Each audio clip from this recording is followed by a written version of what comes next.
S. இப்ப இந்த complete system வந்து வேலை செய்யணும் செஞ்சதுக்காக ஒரு ரிலே இருக்குன்னு சொன்னேன் நான். ஒரு ரிலே இருக்கு. அந்த ரிலே வந்து எல்லாமே வந்து சேஞ்ச் ஓவர் பண்ணிட்டு இருக்கும்.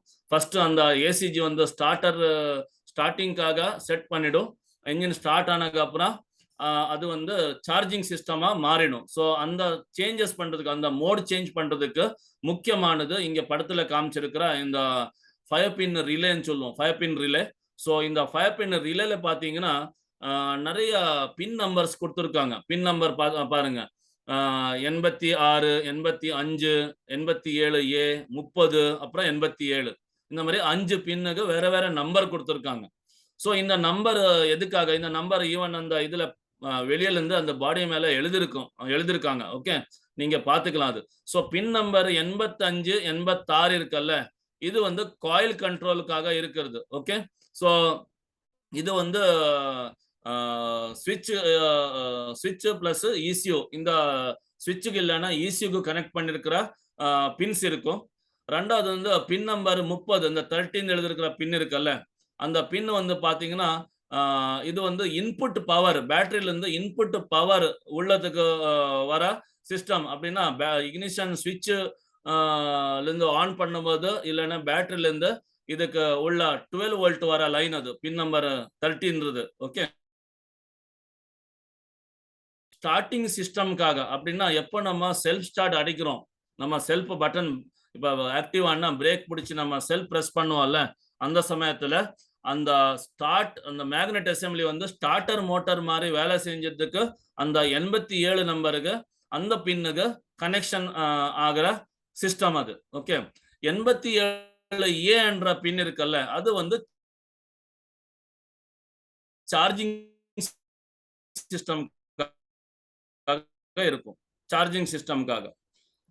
ஸோ இது 5 பின் எதுக்காக இருக்கு, நீங்க வேணும்னா இதோடைய ஸ்கிரீன்ஷாட் எடுத்துக்கோங்க. இப்போ நீங்க இதுல பாத்தீங்கன்னா நம்ம அந்த கீழே சார்ட் கொடுத்துருக்கோம் பாருங்க. அந்த சார்ட்ல வந்து ஃபர்ஸ்ட் கண்டிஷன் பாத்தீங்கன்னா இக்னிஷன் ஆன் பண்ணுவோம். நம்ம என்ஜின் ஆஃப் இருக்கு. இப்பதான் இக்னிஷன் ஸ்விட்ச் ஆன் பண்ணிட்டோம். இன்னும் என்ஜின் ஸ்டார்ட் பண்ணல. ஸோ இப்போ என்ன நடக்கும்? ஸோ ஃபர்ஸ்ட் வந்து பாத்தீங்கன்னா இந்த பின் நம்பர் 86, 85 இருக்குல்ல. ஸோ இந்த 85, 86 வந்து இந்த உள்ள காமிச்சிருக்காங்க அந்த காயில். அந்த காயில் எனர்ஜைஸ் பண்றதுக்காக அந்த காயிலுக்காக ஒரு சப்ளை, ஒரு அர்த்திங், ஒரு கிரவுண்ட், ஒரு சப்ளை, இந்த மாதிரி இருக்கிற லைன் அது. ஸோ அதுல வந்து உள்ள ஆல்ரெடி கரண்ட் வரும். அது எங்கேஜ் ஆயிடும். எங்கேஜ் ஆகும்போது அதுல என்ன ஆகும்னா அது மேக்னெட் ஆயிடும். மேக்னெட் ஆகும்போது அந்த மேல அர்மேச்சர் இருந்து கொடுத்துருக்காங்க பாருங்க, அந்த பின் நம்பர் 30 கனெக்ட் பண்ணிருக்கிற பாயிண்ட், அது வந்து அப்படியே அந்த காயில் மேக்னெட் ஆனால இழுத்துடும். இழுத்தும் போது அது பின் நம்பர் 87ல இருந்து 87A இருந்து 87க்கு வந்து டச் ஆயிடும் உள்ளத்துள்ள. அதனால நீங்க அடிக்கும் போது ஒரு டக் அந்த ஒரு சின்ன சவுண்ட் வரும் அந்த ரிலேல இருந்து. அந்த ரிலே ஆக்டிவேட் ஆகுற சவுண்ட் அது. ஓகே. ஸோ சவுண்ட் எப்படி அது அதோடைய மீனிங் என்ன? அது வந்து இப்ப பின் நம்பர் 87க்கு அப்படின்னா நம்ம செல்ஃப் ஸ்டார்ட் எப்படி வேலை செய்யணும், அதே மாதிரி இந்த ஸ்டார்டிங் மோடுக்காக இசியூக்கு சிக்னல் கொடுக்கிற லைன். ஸோ இசியூக்கு சிக்னல் கொடுக்கிற லைன் 30ல இருந்து 87 நம்பர் கனெக்ட் ஆகும்போது என்ன ஆகும், இந்த ஏசிஜி இருக்கல்ல, ஆல்டர்னேட் கரண்ட் ஜெனரேட்டர், அது கம்ப்ளீட் யூனிட் வந்து ஸ்டார்டர் மோட்டர் மாதிரி வேலை செய்யும். அப்படின்னா என்ஜின் ஸ்டார்ட் பண்றது.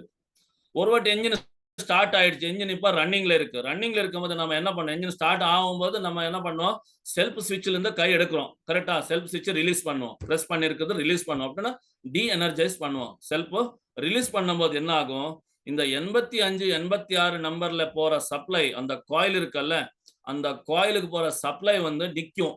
கட் ஆஃப் ஆயிடும். கட் ஆஃப் ஆகும்போது அந்த காயில் வந்து எலக்ட்ரோ மேக்னெட்டிக் ஃபோர்ஸ் வந்து லூஸ் பண்ணிடும். அப்படின்னா அந்த போயிடும். அது வந்து நார்மல் காயில் மாதிரி ஆயிடும். அது கட் ஆஃப் ஆயிடும். அந்த சமயத்துல இந்த 30 நம்பர் பின்ல வந்திருக்கிற கனெக்ஷன் இருக்குல்ல, பவர் சப்ளை, அந்த சப்ளை வந்து 87 பின் அப்படின்னா ஸ்டார்டிங்குக்காக போற லைன்ல இருந்து சேஞ்ச் ஆகி 87A பாயிண்ட்டுக்கு அப்படின்னா இன்னொரு சைட்ல இருக்கிற லைனுக்கு வந்து கனெக்ட் பண்ணிடும். அப்படின்னா சார்ஜிங் மோடுக்கு போயிடும். சார்ஜிங் மோடு போகும்போது என்ன ஆகும், அந்த ஏசிஜி அசெம்பிளி இருக்குல்ல, ஆல்டர்னேட் கரண்ட் ஜெனரேட்டர், மேக்னெட், அது வந்து சார்ஜிங் சிஸ்டம் மாரி வேலை செஞ்சறதுக்கு ஆரம்பிச்சிடும். அப்படின்னா, அங்கிருந்து அந்த 3 பேஸ் வோல்டேஜ் என்ன வெளிய வருதா, அது வந்து இசியுக்கு போயி, இசியுக்குள்ள ஆர்ஆர் சிஸ்டம் இருக்கு. ரெகுலேட்டர் ரெக்டிஃபிகேஷன் இருக்கு. அது ஏசிலிருந்து டிசியா மாறி, இந்த லைன்லருந்து வெளிய வந்து, அது பேட்டரி சார்ஜிங்க்காக போய் பேட்டரி சார்ஜ் பண்ணிடும். ஸோ, இந்த மாரி இந்த 5 பின் கனெக்டர் வந்து வேலை செய்யும். இந்த 5 பின் கனெக்டர் எடுத்துட்டு பார்த்தீங்கன்னா, ஆக்சுவலி பேட்டரில என்ன வோல்டேஜ் இருக்கோ, அது காலி ஆகுற வரைக்கும் என்ஜின் ரன் ஆயிடும். அதுக்கப்புறம் வந்து என்ஜின் ரன்னே ஆகாது. என்ஜின் ஆஃப் ஆயிடும். என்ஜின் ஸ்டார்ட் பண்ணணும்னு கூட ஸ்டார்ட் கிராங்க்ல பண்ண இது செல்ஃப்ல பண்ண முடியாது. நீங்க கிக் பண்ணி தான் ஸ்டார்ட் பண்ண வேண்டியிருக்கும். ஸோ இந்த 5 ரிலே வந்து ரொம்ப முக்கியமான ரிலே. நெறைய பேரு இதுக்கே வந்து 6 யூனிட்ன்னு சொல்லுவாங்க. இது 6 யூனிட் கிடையாது. இது வந்து 5 பின் ஸ்டார்ட்டிங் அண்ட் சார்ஜிங் ரிலேன்னு சொல்லுவாங்க. இது மூலமா சேஞ்ச் ஓவர் பண்ணிடும். சிஸ்டம் எல்லாமே வந்து இசியூக்குள்ள இருக்கும். இசிஎம் உள்ள தான் இருக்கும். அதுதான் ஆர்ஆர் யூனிட் மாரி வேலை செஞ்சுரா சர்க்யூட் உள்ள ஆ அதுல உள்ள குடுத்துருக்காங்க.